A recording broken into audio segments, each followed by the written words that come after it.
D'autre part, nous allons bientôt avoir fini la première partie de notre travail. Alors je fais très vivement appel à vous, à un certain nombre d'entre vous, parce que moi je concevrai la fin de l'année, la seconde partie, sous forme de moi me mettant un peu à votre disposition, c'est-à-dire faisant des choses séparées en fonction de l'état du travail de certains d'entre vous. Que ce soit des précisions, par exemple, vous pouvez très bien me demander, d'après votre travail à vous, de faire une séance sur un auteur ou bien sur un sujet. Tout ça, on ferait des choses très découpées. Alors, c'est à vous de voir. Alors, il y en a déjà quelques-uns qui m'ont demandé de faire, mais là, ça me paraît plus gros, c'est-à-dire de faire quelque chose qui serait comme comme une présentation d'un très grand philosophe, mais d'un philosophe très difficile qui s'appelle Leibniz. Alors je pourrais en effet, à moins qu'il y ait... Mais si vous avez, vous, des sujets dont vous aimeriez, à charge pour moi de dire je peux ou je ne peux pas, évidemment, si vous avez des sujets ou des problèmes liés à vos propres travaux, on peut voir. Donc réfléchissez-y d'ici la prochaine fois et l'autre fois, à moins qu'il y ait déjà des... Ou bien comme, je pense, mais là ça dépend beaucoup de vous aussi. Il y en a un certain nombre ici qui travaillent avec moi depuis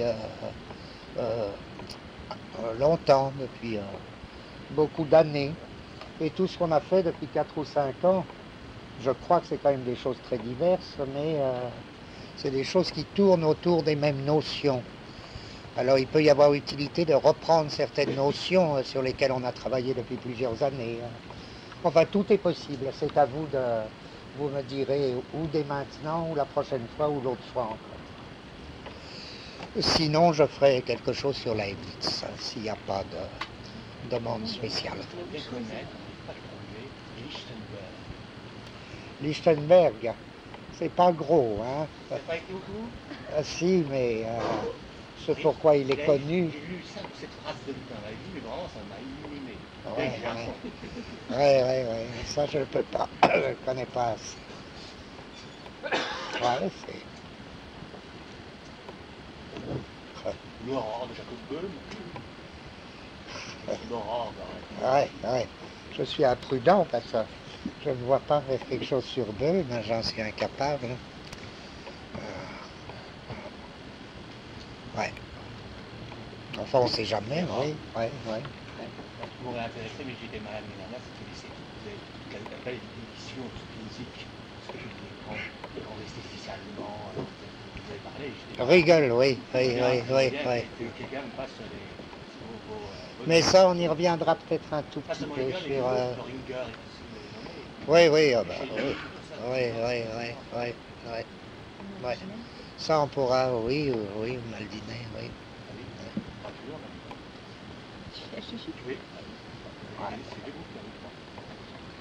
Bon, alors, voilà, je voudrais que vous acceptiez toujours cette convention sur laquelle nous étions restés il y a 15 jours. J'essaie, on oublie vraiment le point où on en est dans notre analyse de l'État. Et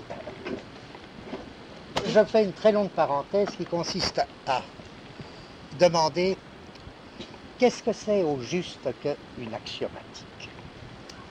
Je dis c'est une longue parenthèse, puisque une axiomatique, ça n'a rien à voir avec le problème de l'État. Une axiomatique, c'est un certain type de système ou de discours propre aux mathématiques. Bon. Juste ce point, vous n'oubliez pas que l'hypothèse qui nous fait passer par ce détour, c'est l'hypothèse après laquelle il ne serait pas inexact. Je ne m'avance pas plus, c'est-à-dire je pèse relativement mes mots, j'y mets des conditionnels. Il ne serait pas inexact de traiter la situation politique dite moderne comme une axiomatique. Donc, mais provisoirement, nous oublions ce souci qui rattache ce thème à notre sujet. Et nous considérons pour soi-même, pour elle-même, la question, mais qu'est-ce que c'est qu'une axiomatique? D'abord parce que ça peut toujours servir, mais surtout parce que ça me paraît poser beaucoup de problèmes pour comprendre même non seulement ce qu'est la science, mais ce qu'on peut appeler une politique de la science. Et la dernière fois, j'avais juste pris un exemple extrêmement simple pour essayer de vous faire sentir ce que c'était qu'une axiomatique.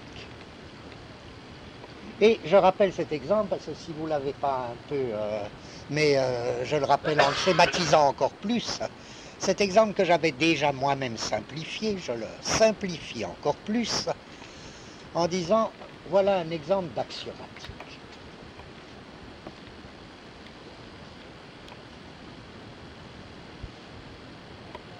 Vous définissez une relation purement fonctionnelle entre éléments quelconques. Élément quelconque, ça veut dire quoi? Ça veut dire vous ne spécifiez pas la nature des éléments que vous considérez. Vous déterminez une relation fonctionnelle entre éléments quelconques en tant que quelconques. Vous allez me dire, c'est très bizarre, ça quoi?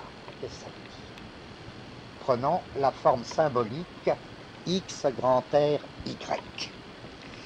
X grand R y, grand R est la relation fonctionnelle entre deux éléments quelconques en tant que quelconques, x et y. Vous me direz, avec ça, on va pas loin. Vous déterminez, on laisse, pourquoi vous déterminez, comment vous déterminez? On va voir ça tout à l'heure.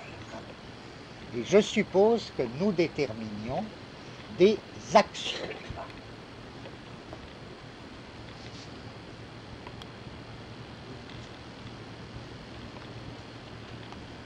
Des axiomes qui vont correspondre à la relation fonctionnelle x grand R y. X relation y. Premier axiome que vous déterminez, je n'en prends que deux vraiment pour rester au plus simple. Petit e grand R x égale x grand R e égale x. Petit e grand R x égale x grand R e égale x. Voilà. Vous traitez cette proposition, cette équation comme un axiome, c'est-à-dire comme une proposition première qui ne dérive d'aucune autre. Deuxième axiome.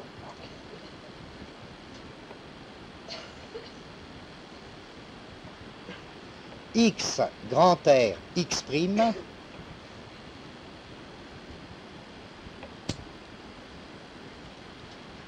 égale x' grand R x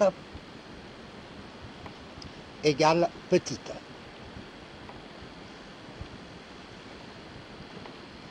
Bon. Pourquoi est-ce un deuxième axiome? Parce que cette seconde proposition est supposée ne pas pouvoir être démontrée à partir de la première. Elle introduit quelque chose d'irréductiblement nouveau. Si je me trouve devant une proposition qui peut être démontrée à partir des axiomes précédemment déterminés, je dirais que c'est non pas un axiome, mais un théorème.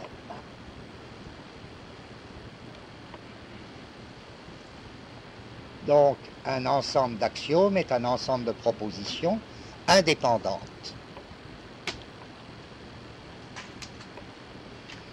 qui ne supposent rien d'autre et dont les théorèmes découleront.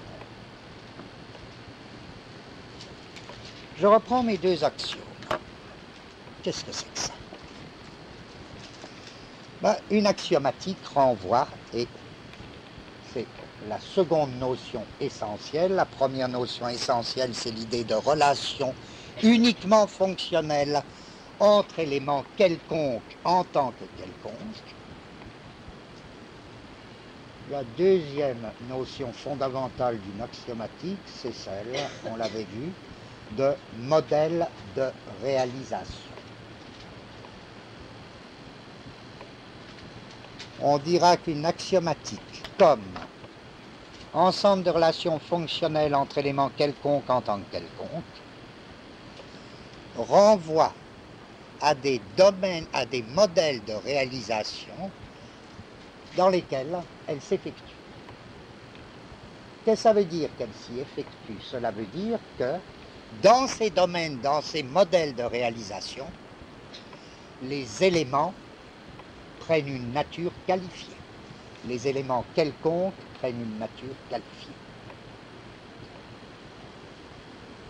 Une axiomatique, dès lors, là, si on faisait une axiomatique de l'axiomatique, je crois qu'il ne serait pas difficile de démontrer, ce serait un théorème, qu'une axiomatique comprend nécessairement plusieurs modèles de réalisation, ne serait-ce que des modèles de réalisation possibles ou virtuels,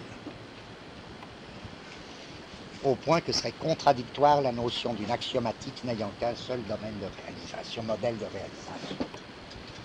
Mais bon, je dis une axiomatique a des modèles de réalisation. Prenons toujours dans l'exemple là, l'exemple minimum que je viens d'utiliser. L'axiomatique que je viens de définir avec deux axiomes, en m'en tenant à deux axiomes. Cette axiomatique a un premier modèle de réalisation, qui est quoi? Qui est le domaine, ou plutôt non pas le domaine, qui est l'addition des nombres réels. En quoi? Je relis mon premier axiome. Il y a un élément petit e, tel que pour tout élément x, on est E grand R x égale x grand R E égale x.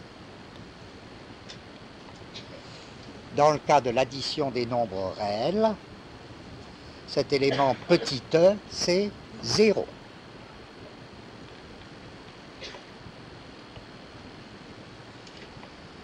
Vous pouvez écrire en effet 0 plus addition des nombres réels.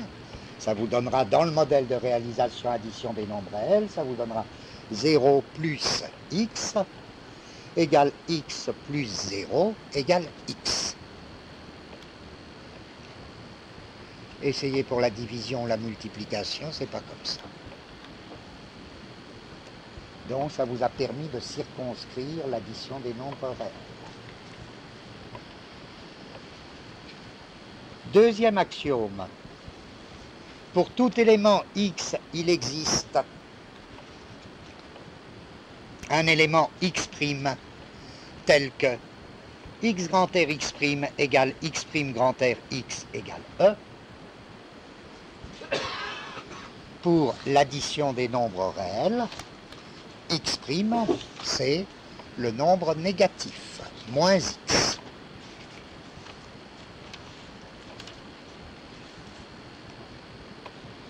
Bien.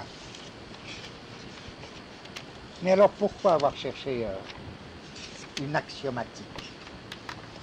On a cherché une axiomatique précisément parce que l'addition des nombres réels n'épuise pas la relation fonctionnelle.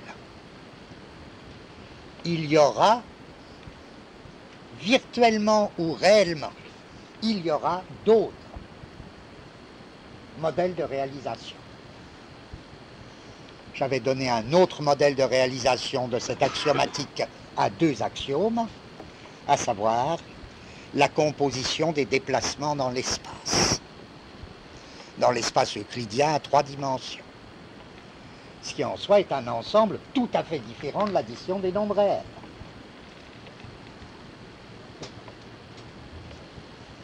Et cette fois-ci, mon premier axiome ne sera plus effectué par petit e égale 0, mais dans le cas du déplacement, de la composition des déplacements dans l'espace, mon premier axiome sera effectué par petit e égale ce que l'on appelle, justement, dans ce modèle de réalisation, le déplacement identique, c'est-à-dire le déplacement qui laisse fixe à chaque point de l'espace.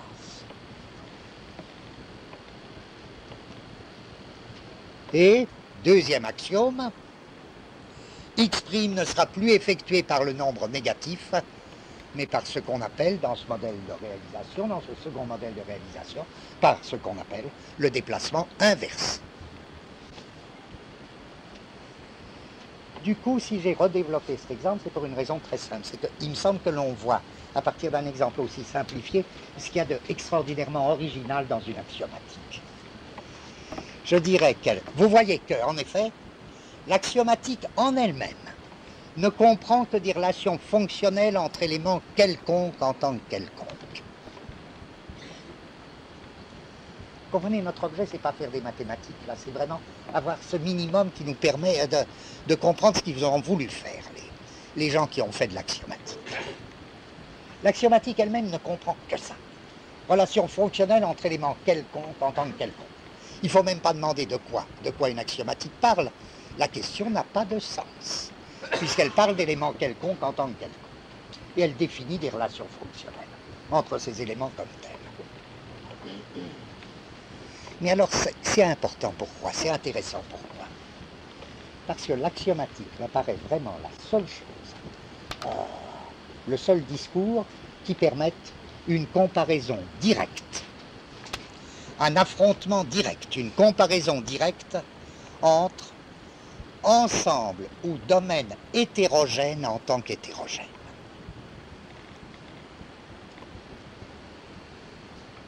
Ce seront les mêmes relations fonctionnelles entre éléments quelconques que vous découvrirez dans l'ensemble addition des nombres réels et dans l'ensemble composition des déplacements dans l'espace euclidien.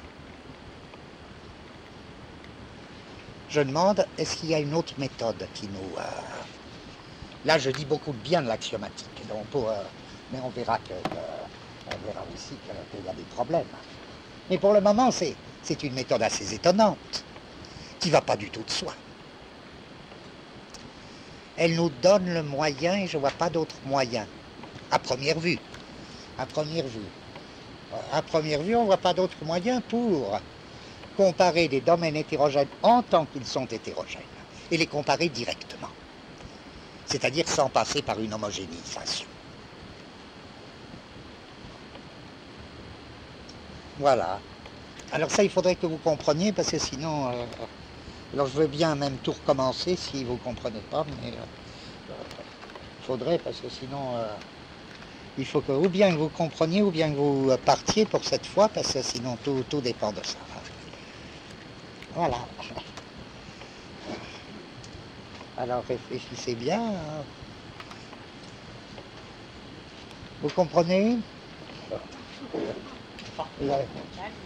Très bien. Formidable. Ouais. Oui.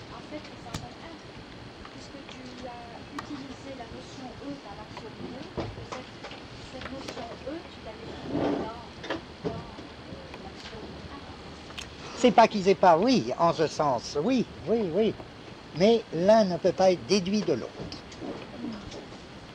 C'est là ce que j'appelle l'indépendance, ou ce qu'on appelle l'indépendance des actions. En d'autres termes, l'un n'est pas un théorème qui dépend de l'autre. Bon, alors si vous avez compris ça, je demande immédiatement, parce que c'est un sujet qui traîne un peu dans tout, à la fois dans l'histoire de toutes ces choses, et aussi... qui se pose directement et qui en même temps me paraît jamais, enfin chez les auteurs que j'ai lus, ça me paraît pas convaincant. Alors raison de plus pour se dire, pour sauter sur l'occasion, se dire est-ce qu'on a le moyen d'apporter juste un essai de précision là-dedans? On nous dit toujours, attention quand même, ne confondez pas la formalisation logique et l'axiomatisation. Par exemple, même au niveau historique, ça s'est rencontré, c'est à la même époque que se font les grandes axiomatiques, avec, entre autres, un très grand mathématicien qui s'appelle Hilbert, et que se fait une formalisation logique qui recevra le nom de logistique, et donc également un grand logicien et grand mathématicien mène et pousse la chose jusqu'à un point inégalé, à savoir Russell. Or, il suffit de lire, même en comprenant très mal, vous comprenez, c'est pas nécessaire de tout comprendre. Hein. Il suffit de lire une page de Russell et une page de Hilbert, on voit bien que, à la lettre, c'est pas le même monde. La formalisation logique, c'est pas du tout la même chose que l'axiomatisation. Et tout ce que je voudrais dire, c'est, alors bon, quelle différence? Quelle différence? En quoi une axiomatique telle que je viens d'essayer de la définir et telle que vous l'avez si bien compris, se distingue d'une formalisation? Je dirais une formalisation, voilà ce que c'est. C'est le dégagement et la détermination de relations formelles entre éléments spécifiés d'après tel ou tel type. Je retiens chaque mot. Vous voyez au moins, même avant que je me sois expliqué, que ce n'est pas la même chose. Relation fonctionnelle s'oppose à relation formelle. Élément quelconque de l'axiomatique s'oppose à élément spécifié de la formalisation. Mais alors, si les éléments sont spécifiés, c'est-à-dire sont définis comme tel ou tel, en quoi y a-t-il formalisation? Et qu'est-ce que c'est que des relations formelles par différence avec des relations fonctionnelles? C'est là que la notion de type intervient de manière fondamentale et a toujours été présente dans les formalisations. Bien que, il est notoire que l'auteur particulier d'une théorie qu'on appelle dans le domaine de la logistique la théorie des types soit Russell lui-même, c'est-à-dire que cette théorie a été constituée tardivement. Ça n'empêche pas que d'une certaine manière, on s'en servait avant que ça ait été théorisé. Et la théorie des types, elle consiste à déterminer comme condition sous laquelle on peut énoncer des propositions la distinction de une pluralité de types d'après lesquels les propositions sont susceptibles de s'emboîter les unes dans les autres. Quel est en effet le principe de la théorie des types? C'est tout simple, c'est qu'un ensemble ne se contient pas lui-même comme élément.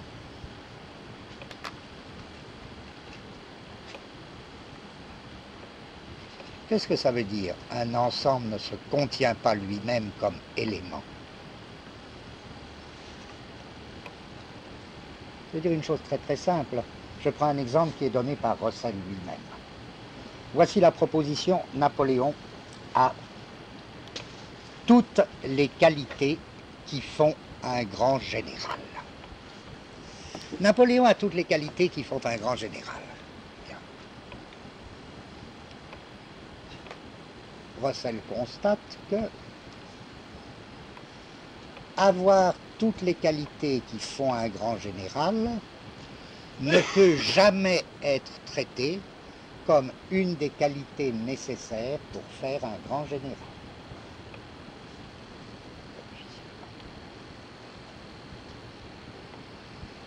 Si vous définissez, ou bien autre exemple donné par Russell, si vous définissez français typique, si vous dites ah, ça c'est un français typique, typique ne fait pas partie des caractères qui permettent de définir un français typique. En d'autres termes, typique et les caractères qui permettent de définir un français typique ne sont pas du même type.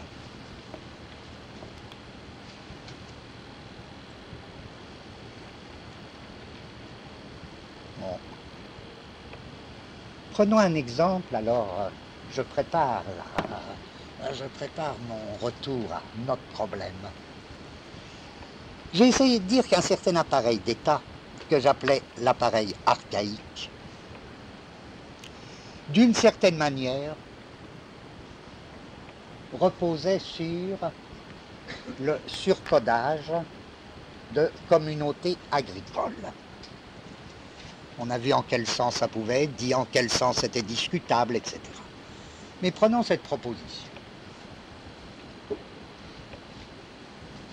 L'appareil d'État archaïque surcode des communautés agricoles. Je dirais c'est tout simple. Là, si je fais une application très arbitraire de la théorie des types, je dirais cet appareil d'État ne peut pas être une communauté agricole. Vous me suivez? Pourquoi la théorie des types fut-elle faite et poussée par Russell? Là, je dis vraiment les principes élémentaires, mais c'est une théorie prodigieuse, et très amusante. Pourquoi est-ce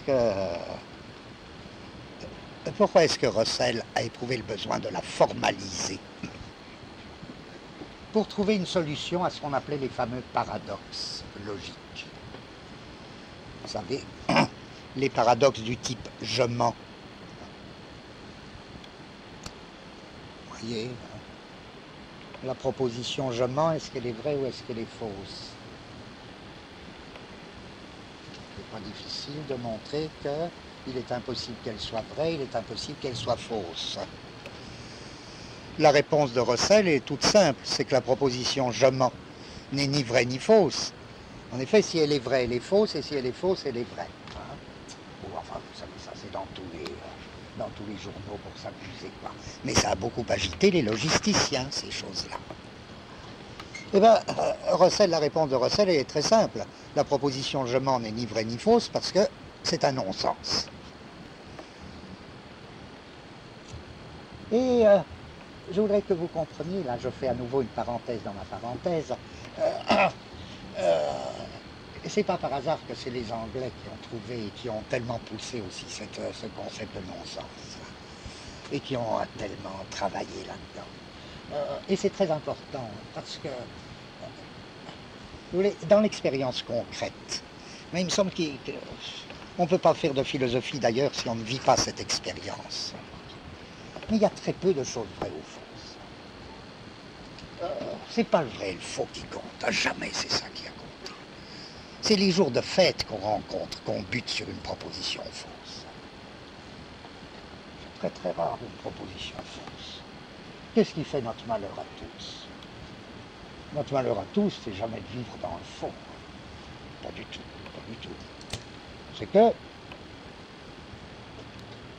notre malheur à tous, c'est que nous ne cessons pas, soit de rencontrer, soit horreur, d'émettre nous-mêmes des choses qui sont de pur et simple non-sens. Mais c'est merveille, je vous l'assure, c'est un jour de fête, le jour où vous dites quelque chose de faux. C'est pas ça. Sinon, on dit des conneries, c'est pas la même chose. C'est pas des erreurs. Des trucs qui n'ont pas de sens. Oh oui, pourquoi pas. On ne cesse pas. Oh bon, c'est du domaine du ni vrai ni faux. Ça n'a pas de sens. Le vrai et le faux, c'est encore ce qui a un sens. Mais c'est rare, vous savez, qu'on arrive même à la possibilité du vrai et du faux. Prenez un discours ordinaire. On peut même pas dire c'est faux. Prenez les livres. Il y a énormément de livres, on lit ça, et on se dit, vraiment, c'est évident que la question, c'est pas est-ce que c'est vrai ou faux, ce que dit le monsieur. C'est est-ce que ça a le moindre sens. J'ai toujours été frappé par le problème suivant pour rejoindre le problème des mathématiciens. Les mathématiciens, c'est pas des enfants à l'école. Je veux dire, quand des mathématiciens ne sont pas d'accord l'un avec l'autre, il n'y en a pas un qui dit à l'autre « Tu t'es trompé, ce que tu dis est faux ».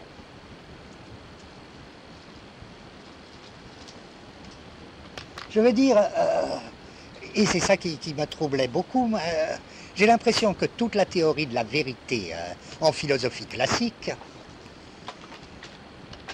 a toujours posé tellement le problème en catégorie de vrai et de faux que c'était toujours des situations, mais puériles, invraisemblables, fictives. Dans la théorie classique du vrai et du faux, mais on nous traite comme des enfants à l'école. Là, il y a toujours un instituteur qui peut dire à Toto, non Toto, 2 et 2, c'est pas 5. Mais vous ne me direz pas que c'est de ça qu'on meurt. C'est pas parce que nous disons trop souvent 2 et 2, c'est 5. On meurt là d'un virus beaucoup plus agressif, à savoir le poids de notre bêtise. Et c'est pas le poids de nos erreurs, pas du tout. Pas du tout. C'est le poids de toutes les choses qu'on dit et qu'on pense et qui n'ont strictement mais aucun sens. D'où la question qu'est-ce que le non-sens est une question infiniment plus importante et urgente que la question qu'est-ce que le faux? Car encore une fois, le faux, ça n'existe pas. Or, quand des mathématiciens, encore une fois, sauf dans des situations extraordinairement abstraites, celle de l'enfant à l'école, celle du monsieur à qui je demande l'heure dans la rue, alors en effet, il peut me dire quelque chose de faux. Il peut me dire il est 3 heures quand il est 2h30. Bon, ça me fait rater le train à la rigueur, mais un homme politique dans ses discours, il ne nous dit pas des choses fausses. Il fait une opération beaucoup plus pernicieuse, qui est manier le non-sens à un point sans égal. Bon, je dis, quand deux mathématiciens se disputent, ça arrive, la science, et les faits de polémique. C'est en sens aussi que c'est de la politique, la science. Quand deux mathématiciens se disputent, c'est pas la situation de l'instituteur par rapport à un enfant. C'est pas l'un qui dit à l'autre, ah, t'as cru que 2 et 2, ça faisait 5. Pour ça, non. L'un dit à l'autre, ou suggère, très bien ton truc, mais aucun intérêt. C'est-à-dire pas de sens. Aucune, ils emploient des mots à ce moment-là très flous. Ça indique bien l'état de la question. Et que c'est là-dessus qu'il faudrait réfléchir. Qu'est-ce qu'on veut dire quand on dit « mais cette proposition n'a strictement aucun intérêt ». Cette proposition n'a aucune importance. C'est des trucs qui tournent autour du sens et du non-sens. Pas de sens. Pas d'importance, pas d'intérêt.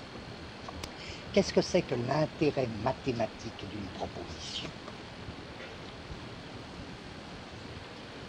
Dans les jurys de thèse, par exemple, on voit très bien des types, ils démontrent des théorèmes. Hein.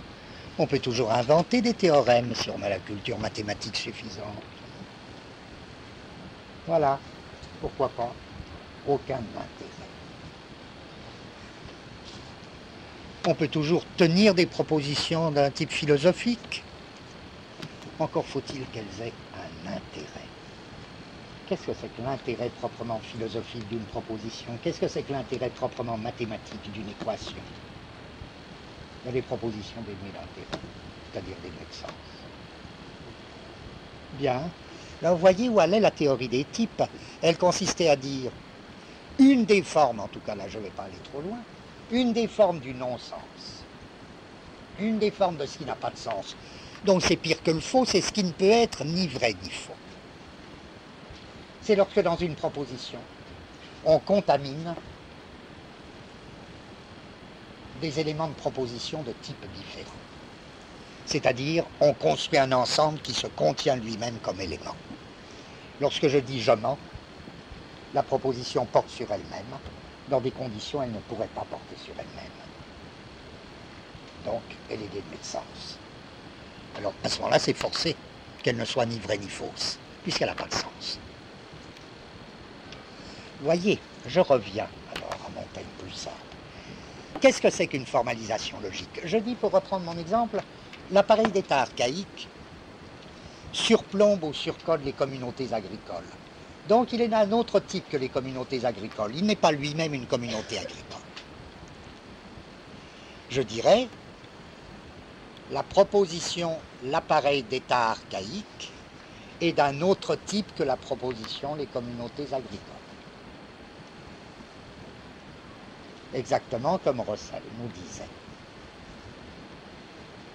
La proposition Napoléon a toutes les qualités d'un grand général, n'est pas du même type que la proposition.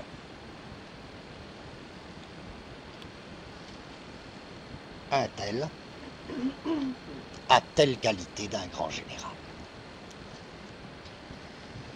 Je veux dire, la formalisation, je reprends ma formule ou la définition que je proposerai, la formalisation logique ou logistique et la détermination de relations formelles entre éléments spécifiés d'après le type de proposition qui leur correspond.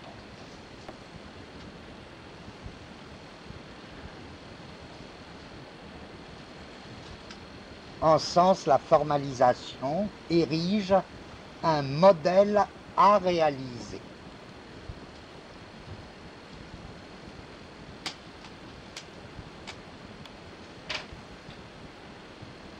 Je reviens, et là j'en ai presque fini avec ce premier point, je reviens à ma définition de l'axiomatique.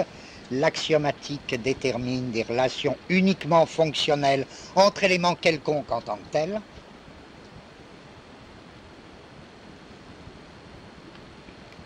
En d'autres termes, elle procède plus par le chemin des formalisations qui s'emboîtent d'après les types de propositions. Mais elle assure une espèce de mise en contact de relations universelles en tant que telles, entre éléments quelconques, relations universelles avec des domaines, avec des champs, des domaines de réalisation les plus hétérogènes. Tandis que dans la formalisation, vous deviez passer toujours par une homogénéisation au niveau du type supérieur.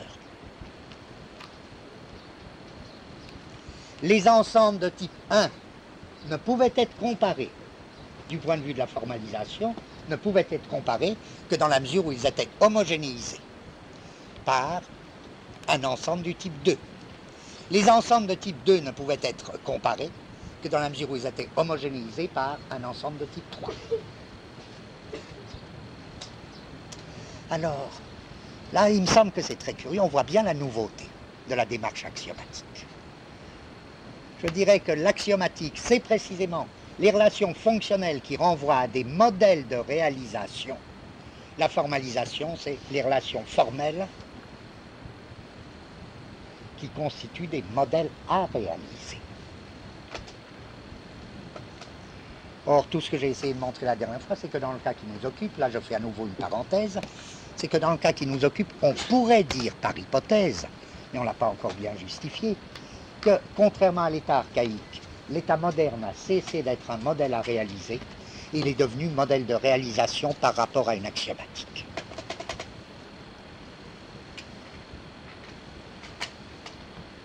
Bon, c'est rudement difficile tout ça, enfin.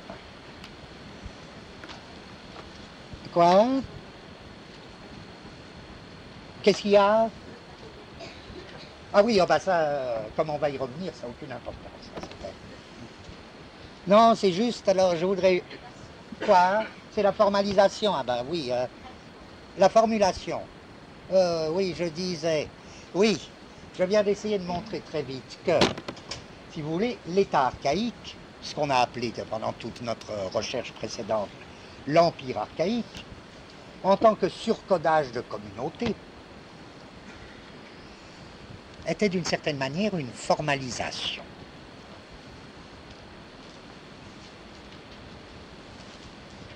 En sens, il est bien modèle à réaliser.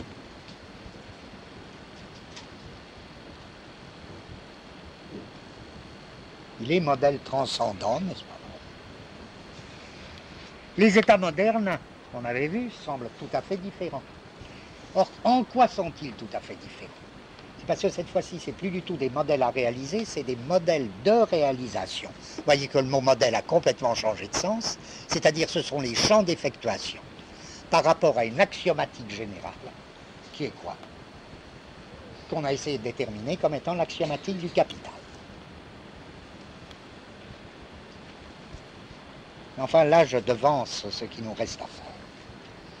Dans l'exemple que je donnais tout à l'heure, je donne une définition formelle de l'axiomatique, et après avoir donné cette définition formelle, tu dis qu'il y a un contenu comme modèle de réalisation. Mais si tu dis que dans le modèle de réalisation, E égale par exemple 0, il faut supposer qu'il y ait une axiomatique, par exemple celle de Hilbert, qui justement énonce la possibilité à la fois du 0 et du successeur de 0. Donc là, il y a un autre problème qui se pose. C'est le modèle de réalisation de la définition formelle de l'axiomatique suppose une axiomatique qui rend possible justement l'assignation d'une série de nombres entiers au modèle de réalisation comme remplissage de la définition formelle. Là, il y a un problème de l'axiomatique. À mon avis, pardon, il me semble qu'il y a 2 points dans ce que tu dis. Il y a d'une part l'exigence de précisément ce que les axiomaticiens appellent, non pas d'ailleurs une formalisation, mais une métamathématique. Ce serait rempli par une métamathématique, l'exigence que tu dis. Et d'autre part, dans l'exemple très juste que tu donnes toi-même, il me semble que la nécessité de définir le successeur fait plutôt partie et constitue elle-même un axiome. Axiome qui intervient dès l'axiomatique des nombres entiers. C'est ça, c'est-à-dire que avant de dire qu'on va appeler par exemple E dans E par exemple. Oui, qu'il faut un axiome de succession. C'est ça, dans E, R, X. Complètement d'accord, ça. Complètement d'accord, ça. Il faut un axiome, oui. Il faut plusieurs axiomes. Par exemple, Oui. Hilbert, il énonce un système D'accord. axiomatique à au moins 4 axiomes. D'accord, ouais. Oui. D'accord, oh d'accord. L'important chez Hilbert, c'était que contrairement à toute la philosophie classique et à tous les philosophes classiques, Descartes, Leibniz et tous les autres, et même avant, qui croyaient que la série des nombres entiers était naturelle, et bien justement, il faut la fonder axiomatiquement. On n'est pas assuré que si 0 est un nombre, comme par exemple premier énoncé axiomatique de Hilbert, on ait un successeur de 0. Il faut fonder axiomatiquement la possibilité d'un successeur. Ça, Oui, c'est un des plus grands problèmes de l'axiomatique. Et également un des plus grands problèmes, parce que ça peut jouer à un autre niveau, de la conjugaison dans le capitalisme des plus hétérogènes. Ah oui. Oui, oui, je vois ce que tu veux dire, oui. Toi, tu donnerais, c'est possible, ça. Je dis juste que tout le monde a compris, je pense, que dans l'exemple même que j'ai cité, m'en tenir à 2 axiomes ne signifiait pas du tout que l'axiomatique que je définissais là se suffisait, était elle-même consistante. Hein. La remarque de Comtesse, à savoir que ça suppose d'autres axiomes, ça c'est sûr. Et toi, oui, tu replaçais là l'histoire d'un axiome de successibilité parce que tu penses qu'il y en aura un usage particulier au niveau d'une théorie du capital. C'est possible, oui. Oui, c'est possible. Complètement hantés par l'idée qu'il faut nécessairement un successeur de 0 et que 0 est un nombre. Or, toute la polémique, c'est de dire, par exemple, Greg, après, dans les fondements de l'arithmétique, si on pose que 0 est un nombre, on ne peut pas fonder un successeur de 0, sauf à affirmer cette espèce d'absurdité incroyable en mathématiques, que pour qu'il y ait un successeur, il faut énoncer que 0 égale 1. Oui, d'accord. Oui. Tout à fait d'accord. Ben alors on trouvera ça au niveau de la succession, hein, tu diras plutôt. Ouais. Bon. Voilà, vous avez compris? Je continue ou on arrête, vous voulez, vous en avez assez? Non, continue. Pourquoi c'est les anglo-saxons qui nous travaillent? Ah bah pourquoi c'est les Anglais qui ont... Ah bah ils ont pas... Non, l'axiomatique ça leur a jamais beaucoup plu aux Anglais. Vous savez, on retrouve là, moi mon rêve, parce que c'est pas mon rêve personnel, je me dis, il y a cette voix dans Nietzsche qui n'a jamais été reprise parce que c'est une voix très dangereuse, il faudrait être Nietzsche pour réussir des choses comme ça. Cette espèce de typologie des nations, pourquoi tel problème est lié à tel pays. C'est très net en philosophie, mais c'est très net aussi en mathématiques, tout ça, c'est très net. Pourquoi tel pays fournit-il Très curieux lorsque Nietzsche se met à délirer sur l'esprit anglais, l'esprit allemand, l'esprit français, tout ça. Alors pourquoi c'est les Anglais dont l'affaire propre, un problème c'est jamais abstrait.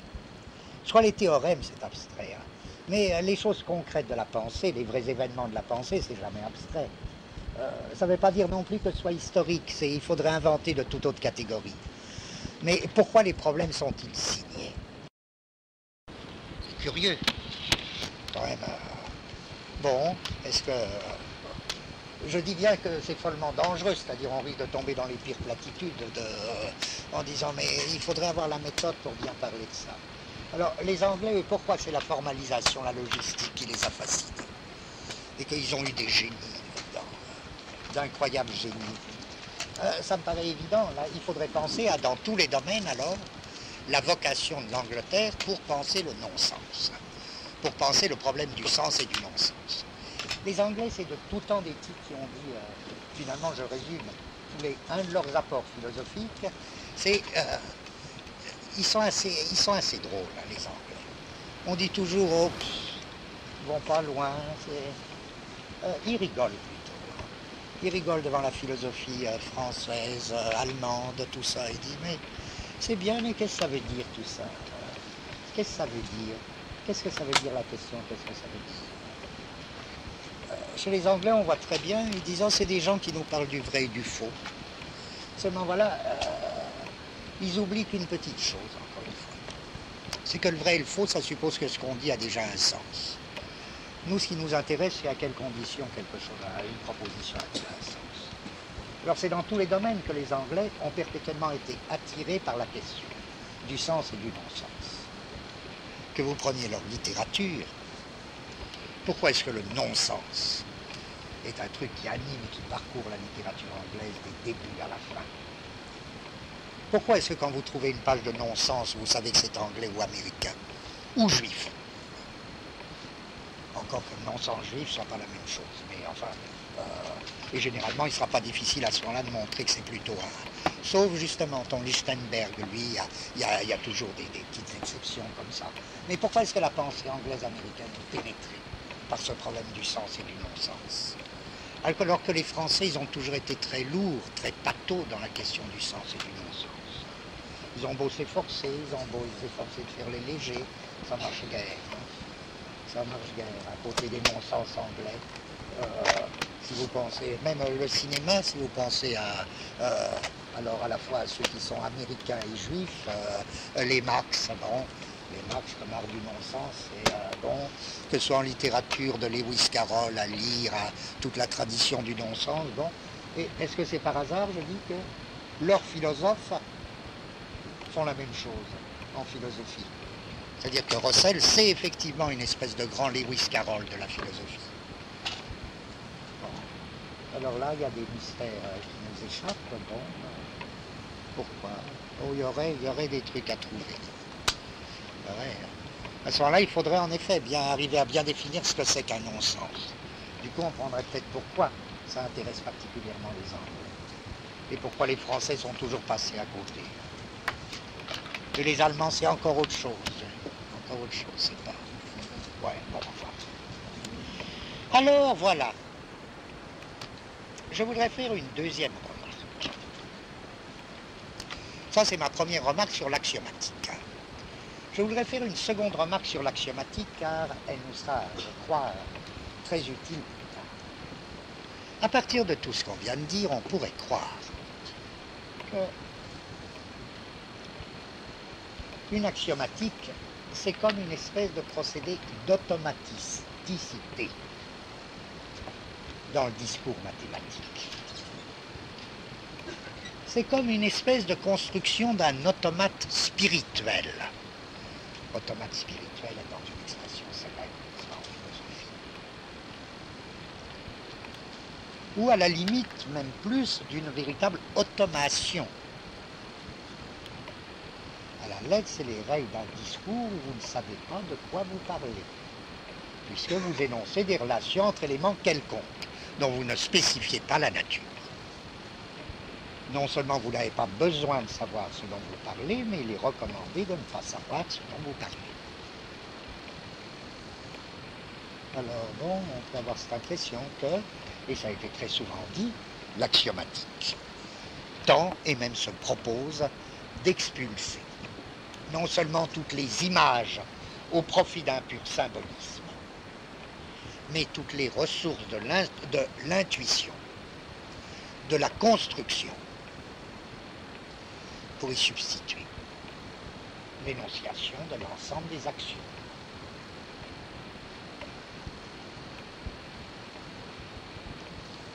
Et en fait, il suffit de regarder pour bien voir, je veux dire au point où on en est, on voit très bien, que l'axiomatique est inséparable d'un type d'expérimentation. Sans doute d'un type d'expérimentation très particulier, mais impossible de définir en fait l'axiomatique comme l'expulsion de l'expérimentation, c'est plutôt la constitution d'un mode d'expérimentation tout à fait nouveau. Car j'insiste là-dessus, rien ne me dit d'avance, si je fais de l'axiomatique, rien ne me dit d'avance quels axiomes je dois choisir et dans quelle mesure mon axiomatique sera consistante ou non, non contradictoire, dans quelle mesure elle sera saturée ou non. Je vous rappelle qu'une axiomatique est dite saturée lorsque je ne peux pas ajouter un axiome au précédent sans que l'ensemble ne devienne contradictoire. Donc il peut y avoir des contradictions dans une axiomatique, et des contradictions qui au besoin ne se voient pas immédiatement, ne se voient que au niveau des théorèmes que j'en déduis, mais bien plus, à quel moment mon axiomatique est saturée. Tout ça, c'est vraiment, il y a une inventivité en axiomatique. Avant de dire du mal de l'axiomatique, je crois qu'il faut marquer ce qu'il y a d'assez extraordinaire dans cette aventure de l'axiomatique. Très difficile, il y a une espèce d'invention, de création des axiomes. Là, alors, je reprends complètement ce que vient de dire Comtesse. Comme si vous me proposez une axiomatisation de l'arithmétique, ben oui, il vous en faudra, et puis jusqu'à quel point elle sera contradictoire ou pas, à quel moment elle sera saturée. Or, ça consiste en quoi, cette espèce? Donc, c'est pas du tout un truc où un mécanisme remplacerait. Je crois que c'est en effet un mode d'expérimentation qui est lui-même sujet à des échecs, à des succès. À la limite, je dirais la même chose que pour la formalisation, il y a des axiomatiques qui n'ont aucun sens, qui n'ont aucun intérêt. Alors, bon,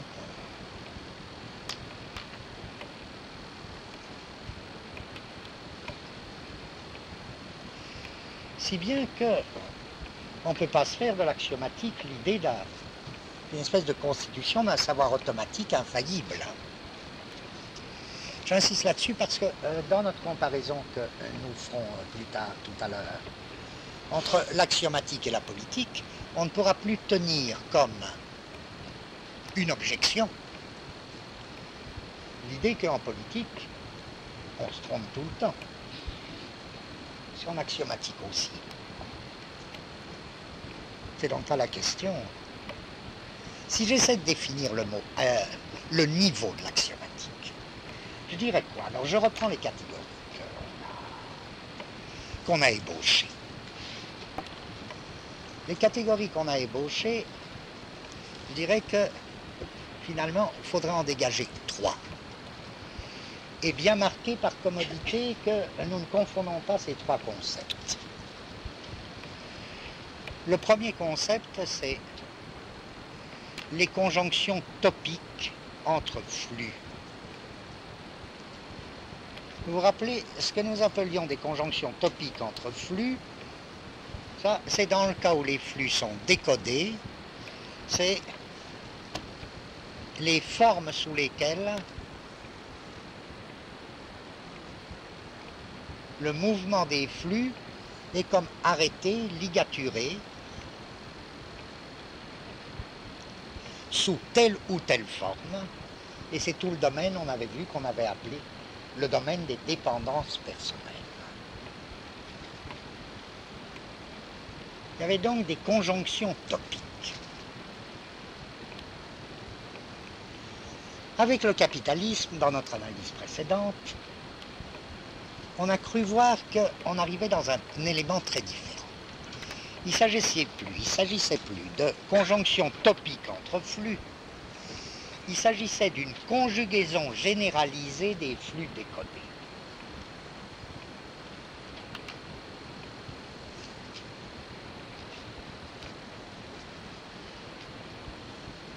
Et à ce moment-là, il n'y avait plus des rapports de dépendance personnelle entre sujets, il y avait finalement une seule subjectivité, on a vu la subjectivité du capital. Mais on avait défini précisément le capitalisme comme la formation de cette conjugaison généralisée qui se distinguait des conjonctions topiques. Notre question maintenant, ça pourrait être, est-ce qu'il n'y a pas autre chose encore? Pure hypothèse, hein, parce que là, c'est juste pour avoir mes repères terminologiques. Je dirais oui, il y a peut-être encore autre chose, c'est les connexions de flux. Les connexions de flux qui ne se rapporteraient, qui ne se ramèneraient ni à des conjonctions topiques, ni à une conjugaison généralisée. Pourquoi? Pourquoi il y aurait besoin de cette notion? C'est ça que je voulais dire avec le caractère expérimentateur de l'axiomatique. C'est que l'axiomatique, c'est encore une manière d'arrêter les flux. Dans ce cas, les flux de science, c'est encore une manière d'arrêter. Pourquoi? Il me semble que c'est frappant dans l'histoire des mathématiques, ou dans l'histoire de la physique, puisque la physique a été très axiomatisée. L'axiomatique, elle a toujours fonctionné comme une espèce d'arrêt. Comme une espèce d'arrêt, là, c'est par là que je disais politique de la science. Où il s'agit de dire aux gens, ah non, faut aller pas plus loin, parce que allez pas plus loin. À la lettre, ces flux de scientificité, ces flux de mathématiques, ces flux de physique, etc., faut remettre un peu d'ordre dans tout ça. Ça file de partout, ça fuit de partout, tout ça. Où vous allez? Où vous allez? Je dis que l'axiomatique, au début du XXe siècle, dans la première moitié du XXe siècle, en mathématiques, mais également en physique, a fonctionné comme un moyen de bloquer, d'arrêter. Vous voyez, voilà la proposition, voilà l'hypothèse que je ferai en second lieu dans cette seconde remarque. C'est que quand des flux se décodent, par exemple des flux de science, voilà, ils échappent à leur conjonction topique. Mais est-ce qu'ils ne débordent pas encore? La conjugaison généralisée des flux, c'est encore une manière de les bloquer. De dire non. Par exemple, imaginez quand est-ce que l'axiomatique de la physique a eu son grand rôle. C'est lorsque, vraiment, là, je crois, les savants eux-mêmes ont commencé à s'inquiéter par et sur les voies et les chemins que prenait la physique dite indéterministe. Et à ce moment-là, il y a eu vraiment besoin d'une remise en ordre. Tout se passe comme si, pas seulement des savants, c'était dit, il y avait aussi des savants, mais pas seulement des savants. Tout se passe comme si des savants et des puissances qui s'occupaient de la politique de la science, s'étaient dit, mais enfin, qu'est-ce que c'est que ces flux de savoir qui se décodent de plus en plus, où est-ce qu'on va, quoi? Qu'est-ce que c'est que ce truc-là? Et une espèce de remise en ordre qui a consisté à réconcilier ce qu'on appelle en gros l'indéterminisme avec le déterminisme. un grand physicien français, il y a eu un rôle fondamental, à savoir Broglie. Dans cette espèce de remise en ordre, et l'axiomatique de la physique, par exemple en France, s'est faite à partir d'élèves de Broglie. Ça a été vraiment, comme dire, mais la physique indéterministe, elle nous entraîne dans des trucs. C'est exactement ce que je disais, si vous vous rappelez, pour la fameuse histoire de la NASA. Des flux de capitaux, des flux de capital, des flux de capitalisme qui sont tout prêts à s'envoyer dans la Lune, mais là, il y a quand même un état pour dire. Oh non, non, non, faut pas aller trop loin. Il faut faire un peu de reterritorialisation. Et alors, on ligature, on colmate. L'axiomatique, c'est un peu ça. Elle opère une conjugaison générale des flux qui les empêche, je dirais, qui les empêche d'aller trop loin, c'est-à-dire de se connecter avec des vecteurs de fuite. Elle opère, comment dire, oui, je ne trouve pas le meilleur mot, elle opère comme une espèce de reterritorialisation symbolique. Et en mathématiques, c'est pareil. L'axiomatique en mathématiques a vraiment par rapport, je pense par exemple, à l'espèce de fuite des géométries dans tous les sens. Et maintenant, ça ne s'est pas arrangé, hein, à travers l'axiomatique, ça continue à couler, à filer partout. La situation des mathématiques actuelles, elle est quand même très très curieuse. Quand on entend parler des mathématiciens, ces situations où vraiment le savoir mathématique s'est complètement fragmenté, où il y a un mathématicien au Japon qui comprend ce que fait un mathématicien en Allemagne, et puis voilà, et puis les autres, bon, cette espèce de situation où vraiment les flux de savoir là sont extraordinairement filants. Bon, l'axiomatique, c'est, je redis, l'axiomatique, c'est une espèce de restructuration, de reterritorialisation symbolique. Voyez en quel sens je ferai la distinction donc entre trois concepts. Les conjonctions topiques ou qualifiées entre flux. Les conjugaisons généralisées de flux. Et quelque chose de plus, les connexions. C'est-à-dire ce qui pousse les flux encore plus loin, ce qui les fait échapper à l'axiomatique même, et ce qui les met en rapport avec des vecteurs de fuite. Donc c'est en ce sens, est-ce qu'il n'y a pas quelque chose d'autre que l'axiomatique, et qu'on pourrait appeler du type connecteur.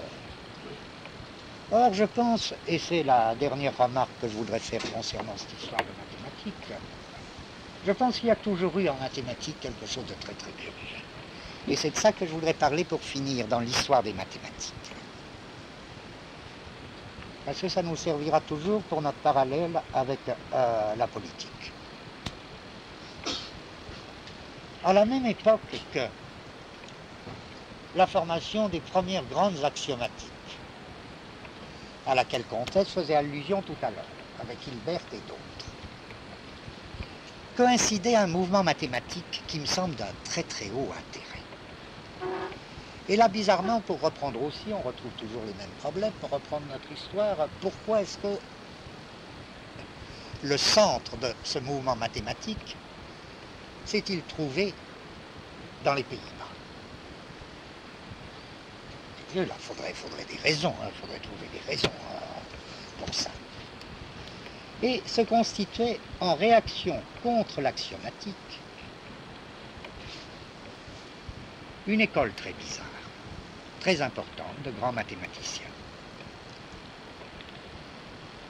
qui se nommait intuitionniste, l'intuitionnisme, ou le constructivisme, constructionnisme. Remarquez, c'est d'autant plus intéressant qu'il y avait aussi des mouvements esthétiques qui se disaient constructivistes. Bon, je ne sais pas s'il y avait des rapports possibles, je ne sais pas.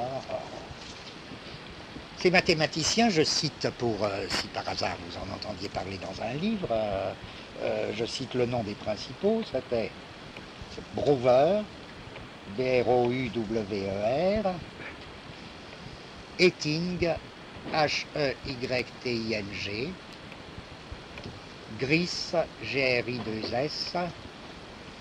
Et en France, un mathématicien très très curieux, qui a beaucoup écrit, qui s'appelait Bouligand. B-O-U-L-I-G-A-N-D. Et dont un des meilleurs livres, mais qu'on trouve je crois qu'en bibliothèque, s'appelle Le déclin des absolus mathématico-logiques. Et il s'opposait à l'axiomatique, je crois, de deux manières simultanées. D'une part, ils étaient comme en retrait parce qu'ils exigeaient des conditions de construction dans l'espace.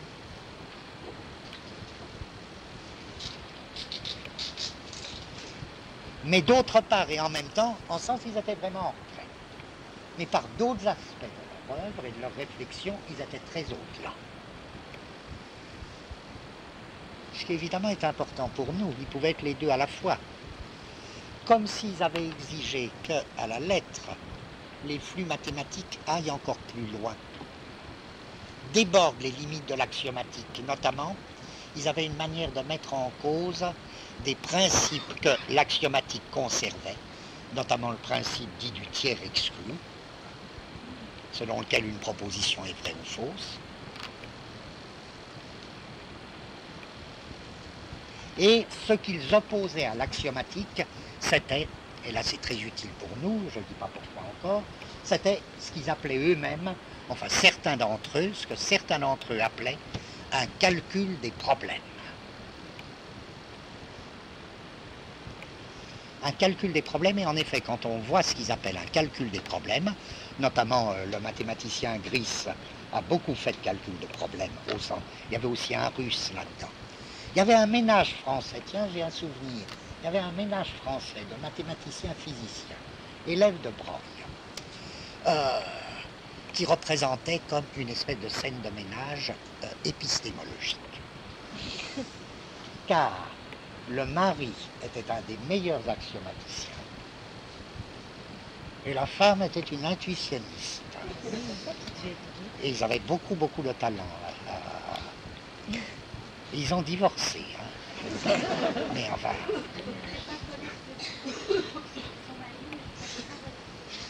Détouche, oui. Détouche et Paulette Février. Oui. Elle faisait des communications sur le calcul des problèmes. Et lui, il faisait de l'axiomatique tout à fait. Mais ce qui m'intéresse donc, ce couple est quand même très important parce qu'il a sûrement vécu une espèce de dualité d'inspiration. Ce qui m'intéresse, c'est comment on peut déjà, nous, dans notre hypothèse, sans du tout rien préciser encore, poser la question, est-ce qu'il n'y a pas, au-delà même de la conjugaison généralisée telle qu'une axiomatique l'opère, est-ce qu'il n'y a pas quelque chose d'autre qui est du type connexion avec des vecteurs particuliers qui déborde l'axiomatique, c'est-à-dire un calcul des problèmes par opposition à une détermination des axiomes. Et qu'est-ce que ce serait qu'un calcul des problèmes par opposition à une détermination d'axiomes? Vous sentez que c'est notre seule chance en politique si notre comparaison est fondée avec l'axiomatique. Comment sortir d'une axiomatique? Or, si je cherche dans l'histoire des sciences, dans l'histoire des mathématiques, je veux pour mémoire marquer juste 3 temps qui me paraissent essentiels, où on trouverait quelque chose de cette dualité. L'opposition de courants scientifiques. Opposition, premier cas. Opposition de 2 courants scientifiques essentiels dans la géométrie grecque. Et, je prends un exemple lointain. Opposition de 2 courants scientifiques très importants dans la géométrie grecque. Si je résume, c'est juste là comme vraiment pour mémoire et pour pouvoir m'en servir plus tard, vous avez une conception de la géométrie grecque qui est très simple, qui procède par définition, axiome, postulat, théorème, démonstration, corollaire.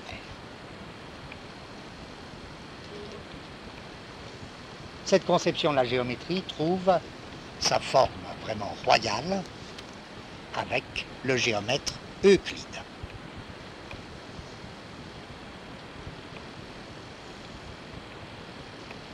Ne confondez surtout pas tout, je ne dis pas du tout que ce soit déjà de l'axiomatique. Je dis que c'est un système déductif. Ce n'est certainement pas encore de l'axiomatique, mais c'est un système qu'on pourrait appeler système axiome-théorème.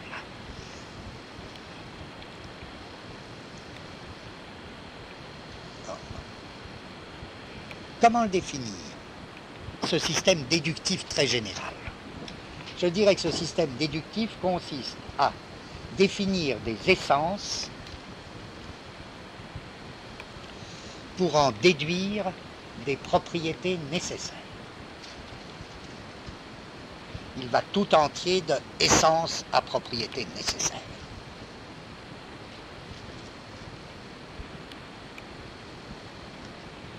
Par exemple, la conception platonicienne, non seulement des mathématiques, mais plus particulièrement de la géométrie, est une conception de ce type. On va des essences aux propriétés nécessaires. Et c'est la définition de la déduction, d'une science déductive idéale. Puis il y a un autre courant beaucoup plus bizarre, dès l'époque des Grecs. C'est un courant qui n'est plus théorématique. Vous voyez, je peux appeler la première conception une conception théorématique des mathématiques. Et elle culmine encore une fois avec Euclide. L'autre conception, c'est une conception problématique. L'élément essentiel de cette conception, ce n'est plus la catégorie de théorème. Théorème à démontrer, c'est la catégorie de problème à résoudre. Vous me direz, vous auriez raison, mais dans la première conception, il y a déjà des problèmes. Réponse, oui, il y a des problèmes, mais des problèmes qui sont étroitement subordonnés au théorème. Bien sûr, les deux se mélangent, mais ce n'est pas un argument, ça. Il y a un primat des théorèmes sur les problèmes. Bien plus, résoudre un problème, dans la première conception, c'est toujours le rapporter à des théorèmes qui permettent de le résoudre. Et chez Euclide, il y a bien des problèmes, mais la solution des problèmes ne fait qu'un et passe par la détermination des théorèmes qui rendront cette solution possible. C'est la catégorie théorème qui l'emporte sur la catégorie problème. Mais il y a des géomètres très bizarres. Alors vous sentez déjà, ceux qui connaissent un peu l'histoire grecque ou l'histoire du platonisme, vous devez penser que peut-être qu'ils sont liés, par exemple, à des courants qu'on appelle les sophistes. Ils sont liés à des gens d'autant plus bizarres qu'on a perdu les textes, mais on peut, enfin, ce qu'on en devine, tout ça, bon, quel malheur. C'est un courant problématiste. Et le problème, ça se distingue du théorème commun. Je dis, le théorème, c'est pas difficile, vous allez, enfin, c'est pas difficile. Vous allez d'une essence aux propriétés qui en découlent nécessairement. Théorématiser, c'est déterminer les propriétés qui découlent d'une essence. Vous définissez l'essence du cercle et vous déduisez les propriétés nécessaires. J'ai l'air de dire que c'est facile, c'est pas facile, évidemment. Là-dessus, tous les problèmes, vous les subordonnez à vos théorèmes. Les autres, ils ne procèdent pas comme ça. Quelle est la différence entre un problème et un théorème? C'est qu'un problème, ce n'est pas du type essence, c'est du type événement. Quelque chose qui se passe. Ou du type opération. Vous faites subir quelque chose à une figure.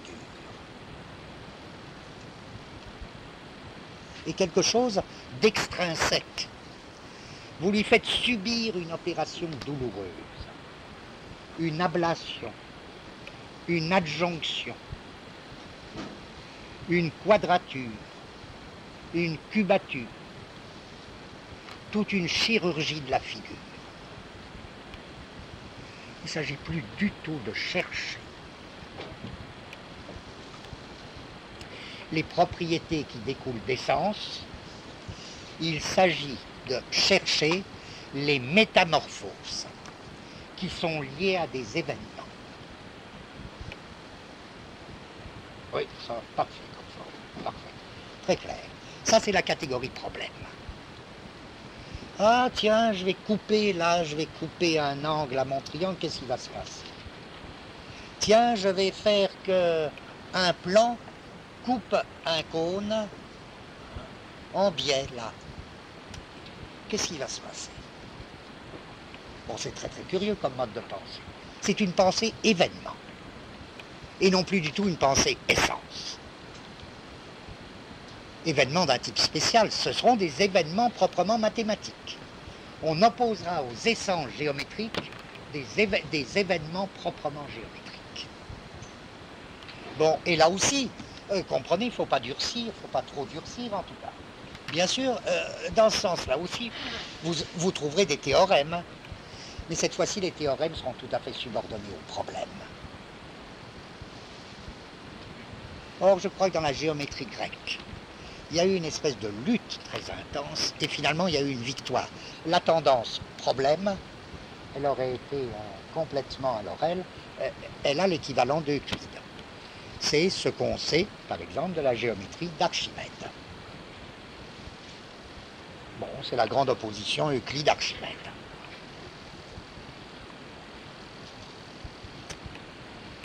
C'est vraiment des événements de la géométrie par opposition aux essences géométriques.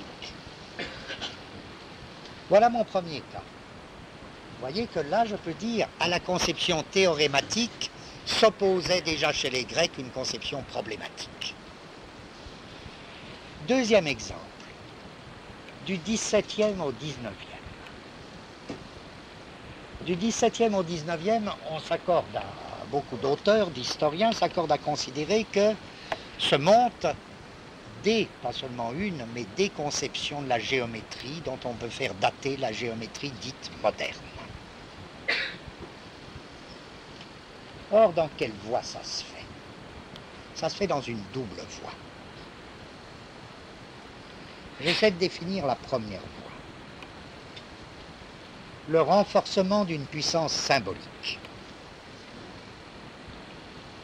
Renforcement d'une puissance symbolique, c'est-à-dire déborder l'intuition ou la représentation dans l'espace vers une puissance symbolique. C'est la voie de quoi ça? C'est la voie de l'algèbre,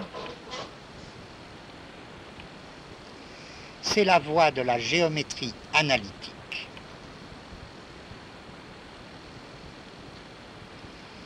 et ça s'ouvrira sur tout l'avenir des mathématiques.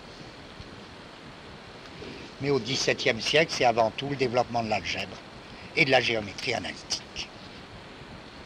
Donc là, vous voyez, la représentation spatiale, c'est-à-dire l'intuition, est dépassée du côté de l'affirmation ou du développement d'une puissance symbolique. Ouais. Algèbre et analyse. Mais en même temps, un autre courant. Si j'essaie de situer des noms, c'est par exemple Descartes. Ça, c'est très la voie de la géométrie cartésienne. D'où le rôle de Descartes dans la géométrie analytique. Et ensuite, chez les successeurs de Descartes, tendance à faire de la géométrie analytique un modèle achevé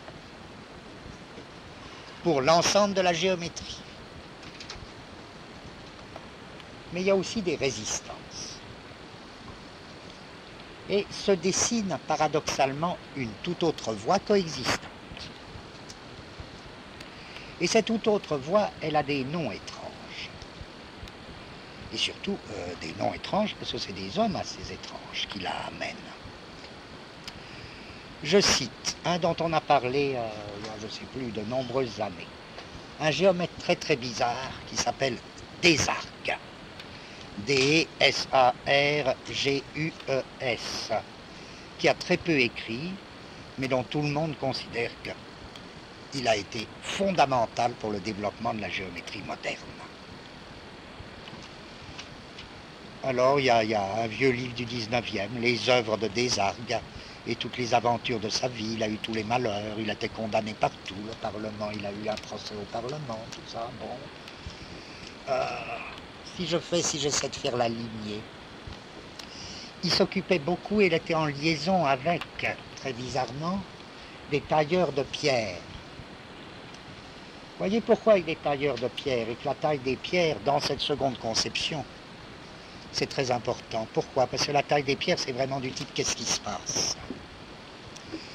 Évidemment, la taille des pierres, c'est problématique. C'est évident. Arrondir, tailler, c'est du domaine des, non pas des propriétés qui découlent d'une essence, mais, comme on dit souvent dans le langage de l'époque, des affects ou des événements qui transforment une figure.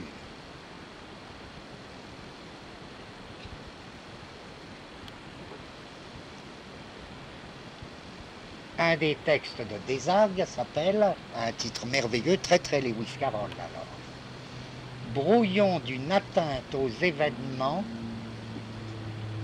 que détermine la rencontre d'un cône avec un plan. Vous voyez, il y a le truc, rencontre, atteinte aux événements. Vous pouvez sentir, c'est pas du langage cartésien. Ça fait partie d'une autre tradition, ce langage-là.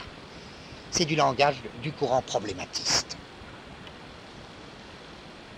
Bon, l'importance de Desargues est fondamentalement reconnue non seulement par Descartes, là, qui est très juste, qui dans plusieurs lettres dit que Desargues c'est un géomètre formidable, mais là, c'est plus qu'une reconnaissance, c'est presque un disciple qui dépassera le maître, c'est du côté de Pascal.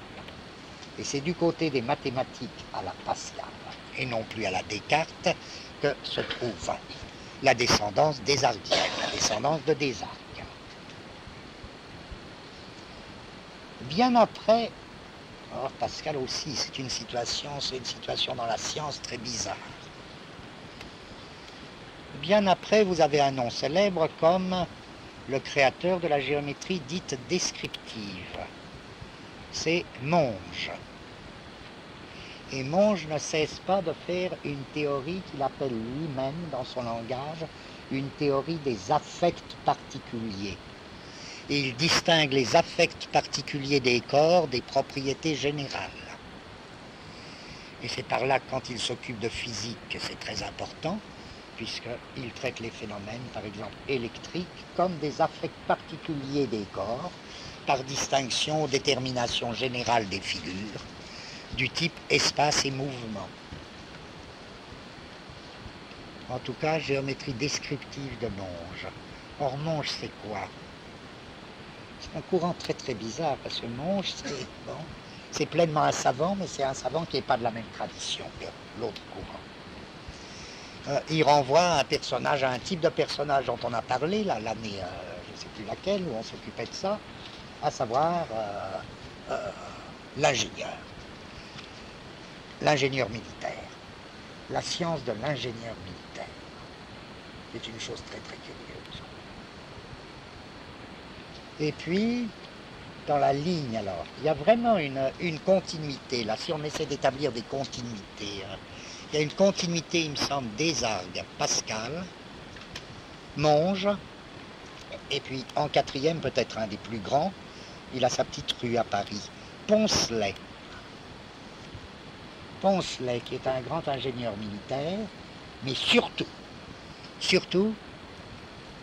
l'inventeur de la géométrie dite projective. Projectif, c'est problématique. Problème égale projection. Dans la lettre, c'est le même mot. L'un en latin, l'autre en grec. La géométrie projective de Poncelet, qui a un grand axiome et qui repose sur un axiome dit de continuité.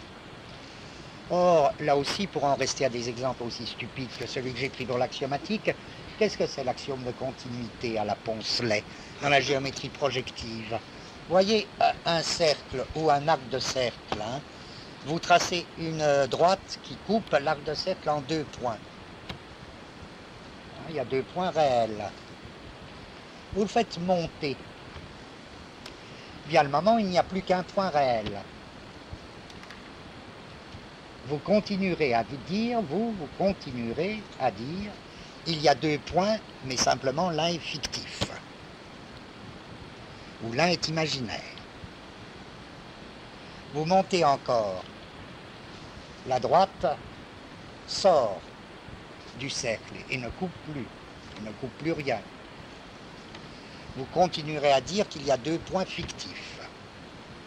Vous aurez établi une série de continuités entre cas hétérogènes, à savoir 3 cas hétérogènes, le cas où votre droite coupe effectivement le cercle en 2 points, le cas où votre droite est une tangente, et 3e cas, le cas où votre droite est extérieure au cercle.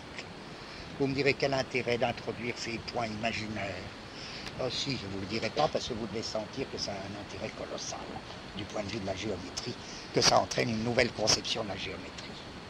Si j'essaie de résumer là à ce niveau, l'exemple devient très simple, oui, il devient. Je dirais dans les 2 cas, aussi bien dans la conception, dans la première conception que dans la seconde conception.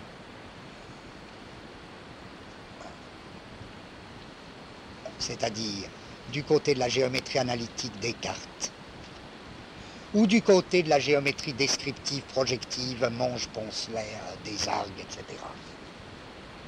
Dans les 2 cas, vous dépassez, sinon il n'y aurait pas de science. Dans les 2 cas, vous dépassez les conditions de la représentation spatiale, c'est-à-dire vous dépassez la simple intuition. Ça, c'est commun aux 2. C'est par là que les 2 sont de la science. Mais dans un cas, vous dépassez la représentation spatiale ou l'intuition vers une puissance d'abstraction de plus en plus consistante ou vers une puissance symbolique. Dans l'autre cas, je dirais c'est tout différent, vous allez comprendre. Vous le dépassez vers une transintuition. C'est-à-dire, vous développez une espèce d'espace entre les cas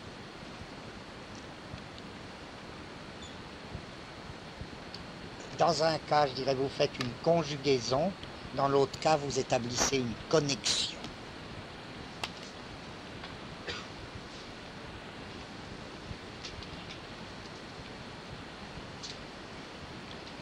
Vous vous élevez vers une espèce de intuition transspatiale ou transintuition.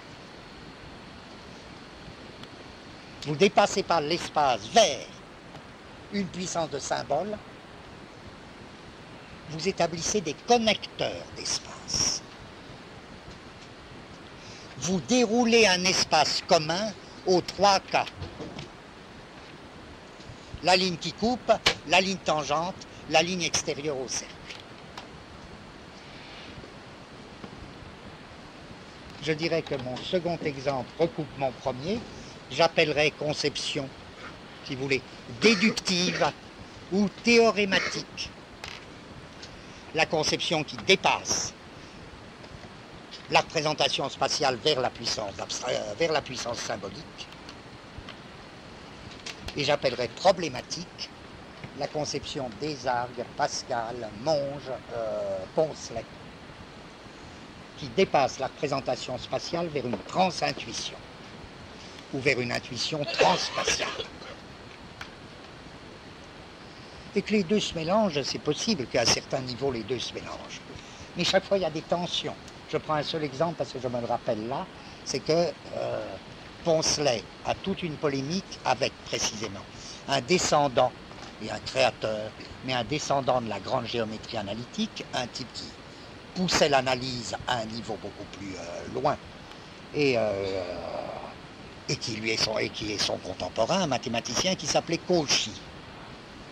Et l'espèce de tension Cauchy-Poncelet renouvelle, si vous voulez, dans des conditions complètement autres historiquement, renouvelle la même opposition que celle qu'on vient de voir chez les Grecs, entre un courant euclidien et un courant archimédien. Bien. Je dis troisième exemple, dans les mathématiques modernes. Première voie, la formation d'une puissance axiomatique.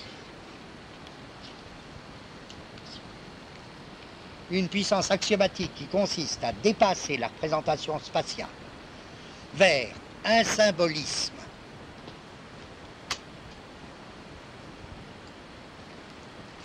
de plus en plus, comment dire, abstrait au sens d'une symbolique des éléments quelconques. Et d'autre part, le courant problématiste ou intuitionniste,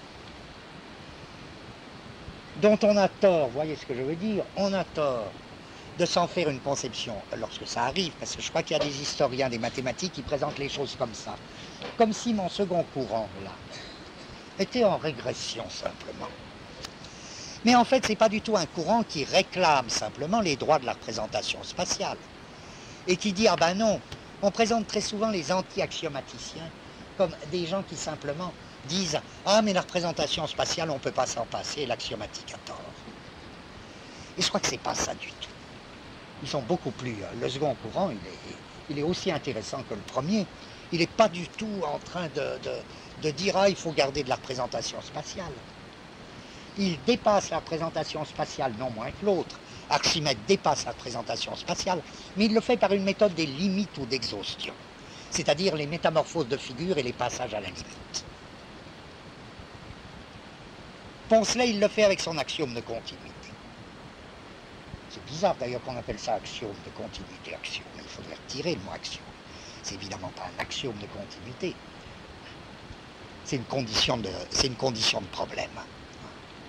C'est pas du tout un axiome. On peut le traiter comme un axiome à ce moment-là, c'est un mix, c'est un mélange. Vous voyez, donc je dirais, il ne dépasse pas moins que les autres les conditions de la représentation spatiale, mais au lieu de dépasser vers un symbolisme, à la limite un symbolisme de l'objet, ils vont établir une continuité entre les trois cas discontinus. Par exemple, dans le cas de Poncelet, vous voyez, la ligne qui coupe le cercle, la ligne tangente, la ligne extérieure au cercle. Donc, entre ces trois cas, ils font couler, ou ils font passer, une espèce de ligne commune. Une ligne fictive, bon, mais chez eux, ce n'est pas la puissance du symbole. C'est la fiction d'un entre-deux.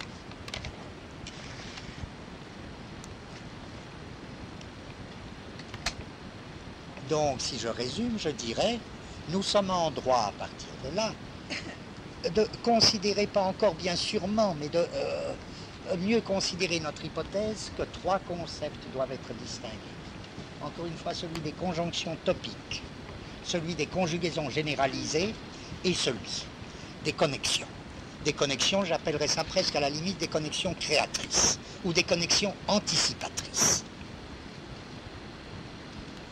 Ce serait un monde différent, une connexion anticipatrice. Et elle ne procéderait pas par axiomatique, elle procéderait par calcul des problèmes.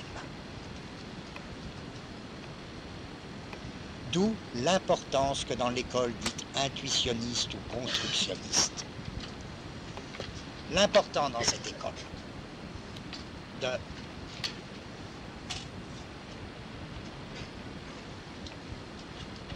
ce qu'ils appellent précisément un calcul des problèmes. Le livre de Bouligan que je citais, Le déclin des absolus mathématico-logiques, la thèse, toute la thèse, et celle-ci, avec des exemples très riches, très variés, qu'il y aurait en mathématiques deux éléments irréductibles. L'un que Bouligan appelle élément de la synthèse globale, et l'autre qu'il appelle l'élément problème. Et sans doute il montre qu'un problème ne peut être résolu que par les catégories de la synthèse globale. Mais inversement, il montre que les catégories de la synthèse globale ne peuvent procéder, ne peuvent fonctionner que grâce à des germes d'éléments problématiques agissant comme des espèces de cristaux là-dedans, agissant comme des virus là-dedans. Et je crois que lorsqu'il analyse, c'est là la force de ce livre, lorsqu'il analyse des cas très concrets, même si on ne comprend pas, il y en a qu'on comprend. Donc, il montre très bien, il recueille très bien cette tradition. Il ne parle pas du tout des problèmes que j'ai envisagés historiquement. Mais il est comme l'État, dans la première moitié du XXe siècle, il est un très très bon représentant de cette mathématique des événements, c'est-à-dire de cette mathématique problématique. Il y a eu à un moment tout un courant de profs de maths, anti-axiomaticiens, qui essayaient de faire un enseignement de... En gros, on peut dire l'axiomatique a gagné dans l'enseignement des mathématiques actuellement, même dans les petites classes. C'est tantôt de la logique formelle, c'est tantôt la formalisation, tantôt l'axiomatique qui a gagné. Si vous ouvrez un livre même de 6e, de 5e, de 4e de mathématiques. Or, il y avait tout un courant qui disait non, il ne faut pas aller dans ce sens-là.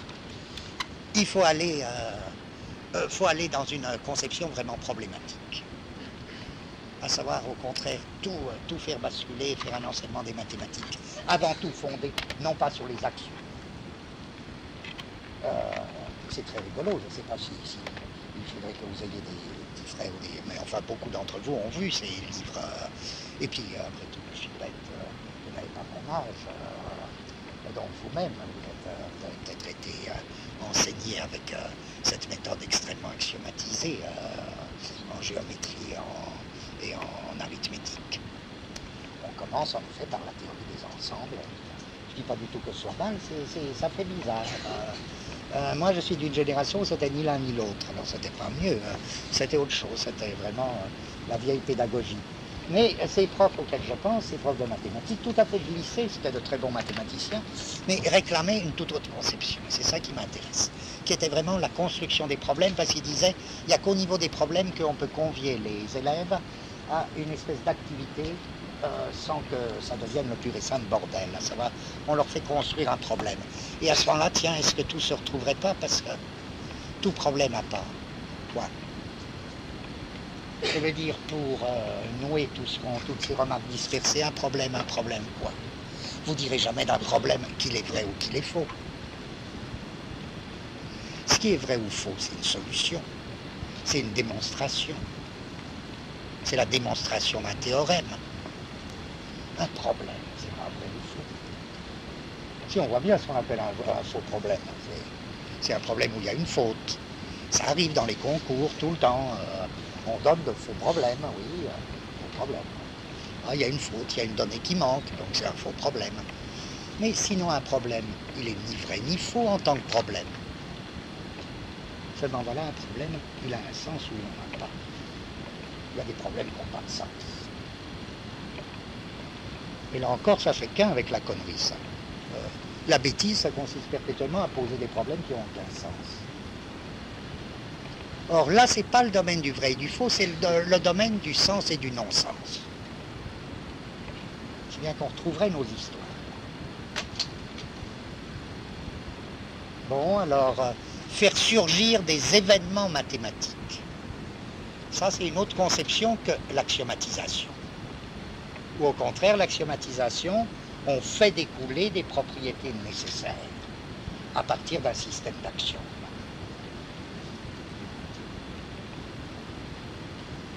Voilà, alors je reprends pour conclure brièvement. Quelle heure il est? Quoi? 12h20, mon Dieu. Vous n'en pouvez plus. C'était bon. Alors, je termine très rapidement, je dis. Bon, qu'est-ce que... Au point on en est. On a au moins fait cette longue parenthèse qui nous amène à quoi? Alors, je reviens vraiment à ma question concernant l'État et la politique, puisque c'est là-dessus que je voudrais finir cette première série de recherches cette année. Voilà, ma question, elle s'est un peu précisée, c'est quel est notre intérêt à nous? Si nous essayons de traiter la situation actuelle comme une axiomatique, dans les conditions que je viens de dire. L'axiomatique, c'est pas du tout un savoir mécanique, c'est pas du tout un truc sans expérimentation, c'est pas du tout une méthode infaillible, c'est pas... Mais les données de la situation actuelle comme entrant dans une axiomatique, qu'est-ce qui arrive? Comment à ce moment-là les problèmes politiques se posent-ils? Qu'est-ce que ça veut dire traiter la situation actuelle comme une axiomatique? Ça veut dire deux choses.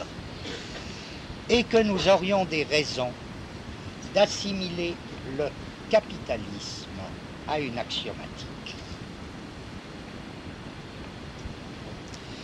Et aussi que nous aurions des raisons, je veux dire, assimiler, premier point, assimiler le capitalisme à une axiomatique, j'ai plus à le faire, parce que j'estime que ce qu'on a fait précédemment, toutes nos définitions du capitalisme, consistaient à dire oui, le capitalisme il surgit lorsque les conjonctions topiques sont débordées au profit d'une conjugaison généralisée. Au profit d'une conjugaison généralisée de deux flux, le flux de richesse devenu indépendant, le flux de travail devenu libre. Libre entre guillemets, puisque... Or, c'est cette conjugaison aux rencontres des flux décodés qui constitue le capital en tant que subjectivité. Donc, bon, on a des raisons de considérer le capitalisme comme une axiomatique sociale. La conséquence immédiate, c'est que les problèmes politiques ne se posent que très partiellement dans le cadre des pays et des États, que les problèmes politiques immédiatement se posent fondamentalement toujours, sans qu'il y ait là un effort de réflexion fondamentale, au contraire, ça se fait tout seul, se pose immédiatement dans un cadre mondial, dans le cadre d'un système mondial, au point qu'il est très très difficile de parler de ce qui se passe dans un pays sans tenir compte, et ça n'implique encore une fois aucun savoir spécial, sans tenir compte de l'ensemble d'une situation mondiale qui distribue les données.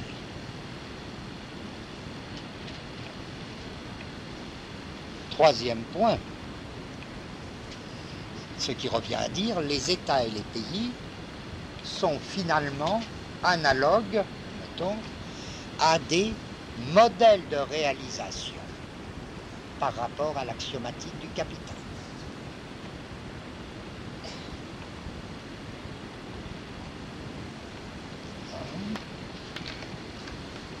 Et enfin,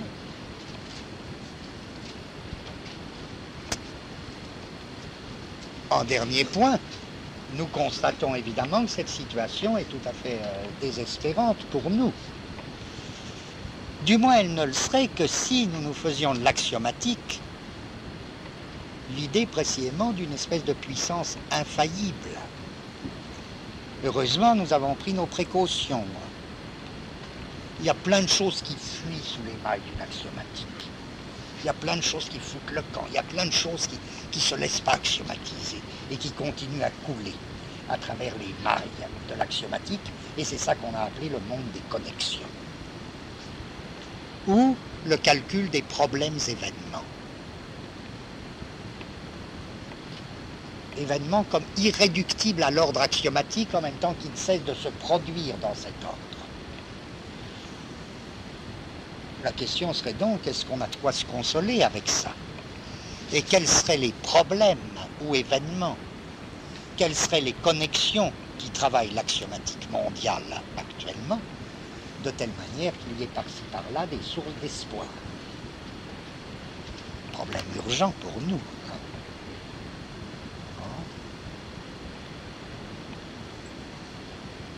Or, je rappelle, comme ça je retomberai exactement au point où je voudrais qu'on commence la prochaine fois, je rappelle qu'en effet, si je reviens au thème mathématique de l'axiomatique, voilà, nous nous trouvons devant un certain nombre de problèmes liés à une axiomatique. Donc, là, la comparaison axiomatique-situation mondiale ne vaut que si nous retrouvons quelque chose de semblable à l'ensemble de ces problèmes, au niveau de la situation mondiale. Je dirais le premier problème, c'est celui de, dans une axiomatique, on peut ajouter, jusqu'à un certain point, et jusqu'à un certain point retirer des actions. C'est le problème de l'addition et du retrait. Une comparaison de l'axiomatique avec la situation mondiale ne vaut que si nous sommes capables de découvrir à l'œuvre, en acte, ce processus d'addition et de retrait des actions au niveau du capitalisme. Est-ce qu'il y a bien une addition et un retrait des axiomes du capital? Premier problème. Deuxième problème, je dirais, c'est plus celui de l'adjonction et de la soustraction, du retrait et de l'addition, c'est celui de la saturation. Une axiomatique est dite saturée quand justement on ne peut plus rien lui ajouter. Or, à mon avis, quoique ça ne se voit pas forcément, s'il y a un auteur qui a traité, qui a su nous montrer de quelle manière le capitalisme fonctionnait comme une axiomatique, c'est Marx. Et c'est Marx pas n'importe où, c'est Marx dans un chapitre très beau, très important du Capital, qui est le chapitre sur la baisse tendancielle du taux de profit. Et la thèse de Marx que nous aurons à voir, mais je voudrais bien que certains d'entre vous la voient ou la revoient d'ici la semaine prochaine, la thèse de Marx, en gros, est que le capitalisme ne cesse d'affronter des limites. Il y a l'idée de limite du capital, à chaque moment, ne cesse d'affronter des limites, mais que ces limites lui sont immanentes. C'est une thèse très complexe, très belle, mais très complexe. Vous voyez, elle est faite de plusieurs propositions qui s'articulent. Le capitalisme ne cesse d'affronter des limites. Deuxièmement, ces limites lui sont fondamentalement, essentiellement immanentes. Troisième point, si bien qu'il ne cesse de s'y heurter et en même temps de les déplacer, c'est-à-dire de les repousser plus loin.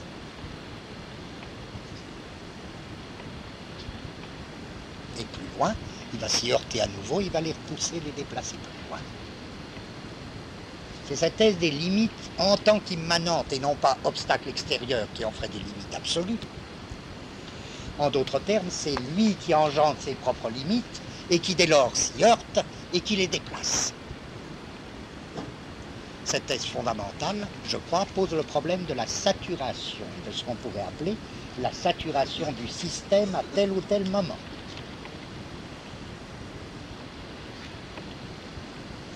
Troisième problème, les États et les pays, les États-nations peuvent d'une certaine manière être considérés comme des modèles de réalisation de cette axiomatique du capital.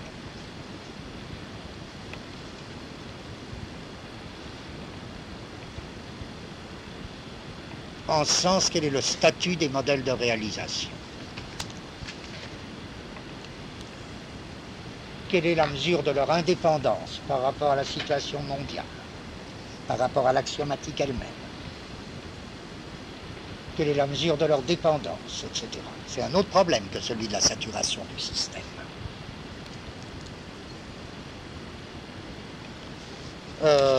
Quatrième, je ne sais plus, oui, 4, c'est 4 ça, c'est I4.